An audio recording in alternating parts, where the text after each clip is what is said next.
State bank of India के चौथी तिमाही के रिजल्ट आए हैं। इस फोर्थ क्वार्टर के रिजल्ट में करीबन 19,600 करोड़ के आसपास का उसको प्रॉफिट हुआ है।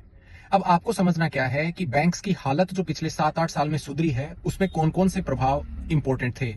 देखिए, एनपीए की जो समस्या थी, यानी एनपीए जिस पर एसेट या फिर उसके जो भी इंटरेस्ट होता है 90 दिनों से ज्यादा अगर वो ड्यू हो जाता है उसमें कोई भी अमाउंट, तो वो नॉन परफॉर्मिंग एसेट की कैटेगरी में आ जाता है। तो एनपीए को मैनेज करने के लिए 4R की स्ट्रेटेजी पर काम किया गया, जिसमें asset quality review, insolvency and bankruptcy code, prompt corrective action और बैंक जो बैड बैंक था उसका गठन करना, ये एक महत्वपूर्ण कदम थे। आपने देखा होगा कि पब्लिक सेक्टर जो बैंक है उनका रिकैपिटलाइजेशन भी किया गया था, जिसकी वजह से पूर्व में किए गए जो एनपीए थे, एक तो उनसे उनको निजात मिली, उनकी जो बैलेंस शीट थी वो साफ हुई और धीरे धीरे उन्होंने फ्रेश लोन देना स्टार्ट किया, जिसकी वजह से अर्थव्यवस्था को भी बल मिला और अर्थव्यवस्था को बल मिलने के कारण उनके जो लोन अटके हुए थे वो समय पर आने लगे और उन्होंने जो है इंटरेस्ट पर अपना प्रॉफिट कमाना स्टार्ट किया। आज देखिए पब्लिक सेक्टर बैंक पिछले 8 साल में कहां जाकर के खड़े हो गए हैं। इसी तरीके से बैंकिंग लॉज में परिवर्तन किया गया, गवर्नेंस में भी कई प्रकार के रिफॉर्म्स किए गए, जिसमें कि बैंक बोर्ड ब्यूरो को भी बनाना, एक जिसकी वजह से हाई लेवल जो भी अपॉइंटमेंट होते हैं पॉलिटिकल कल्चर से उनको अलग रखा जा सके।